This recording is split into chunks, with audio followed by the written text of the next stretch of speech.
The changing seasons are taking the colour out of the grassland at Roundshaw Downs Nature Notes. The parks and open spaces in and around Croydon are undergoing the annual melancholy change, writes Stephen Downs. It always seemed that the end of summer was marked by the staging of the last night of the proms.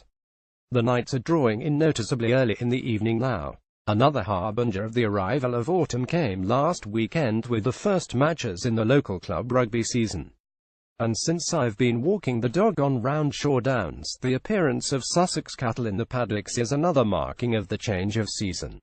A sign of the changing seasons. These notes went up at the start of the month. I can't be certain, but to my inexpert eye the three hulking beasts that are slowly chomping the way through the summer's worth of wild flowers and grass look to be bullocks, castrated bulls being fed up for the beef.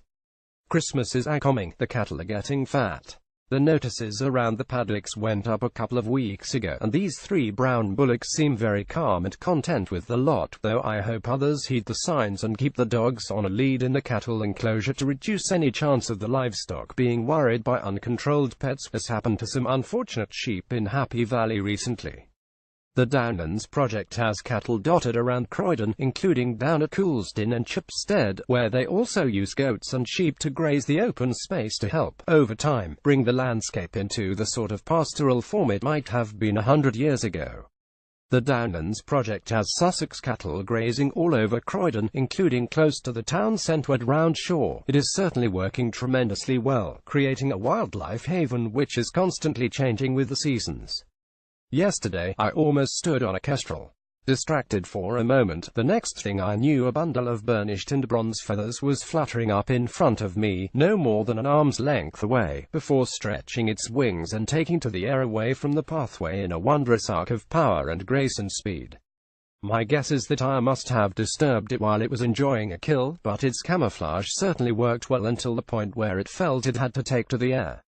These are the most breathtaking of creatures, a fascination for me not only since first seeing Ken Loach's great film, Kest, but even more so since my uncle took me and my brother, when kids, to a cliffside in the Vale of Llangollen to see those masters of flight peregrines, nesting and soaring.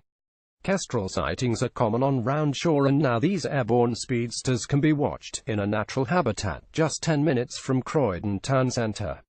During the early summer months, the sight of a kestrel hunting over the grassland was a regular wonder, whether hovering, or stooping, or soaring off towards its nest, which seems to be in the trees over towards the new houses on the Sutton side of this patch of wildness near the Purley Way.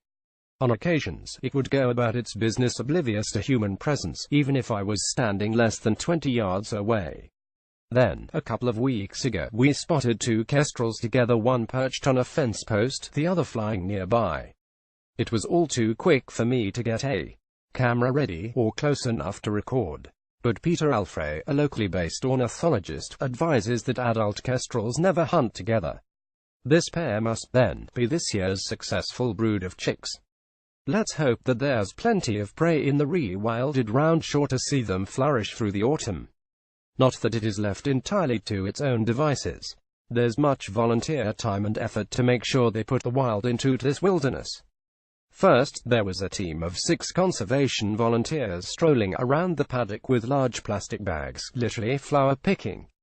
But they were picking ragwort, the bright yellow, invasive non-native. If we don't try to pick it out, then it'll just take over, and the aim of the project has been to get the downs as natural as possible, one of the volunteers said. And then, on a later visit, there was a lone chap with some thick gloves and a pair of secateurs. "I'm just cutting back the brambles from the pathways," he said, "otherwise people won't use them. It is as much part of the environment management as turning out the cattle to graze the downs." The plant life on Roundshaw, vivid in the summer, has gone to seed now. Most of the trees are still in full green leaf, except the Concord trees, horse chestnuts, whose leaves have browned prematurely again, even before the end of August, apparently a sign of disease. There's been a chill in the air this past week or so, and the first frosts will speed the autumn recycling process. The apples that were on the old tree at the far end of the paddock have long gone now, probably scrumped more than serving as bird food. but there's plenty of berries, hips and acorns on the trees and bushes in and around the paddocks, drawing in various smaller birds, and although there's still a few bees feeding on the purple heather and some meadow vetchling flowering in the grasses, much of the vivid colour which was present only a few weeks ago is now waning, or gone altogether.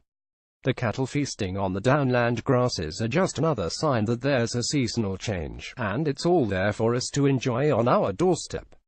Inside Croydon is a member of the independent community news network. Inside Croydon is the borough's only independent news source, and still based in the heart of Croydon in the 5 months from April to August 2017. Inside Croydon generated more than 500,000 page views. If you have a news story about life in or around Croydon, a residence, a business association or a local event to publicize, please email us with full details at inside.croydon@beatinternet.com.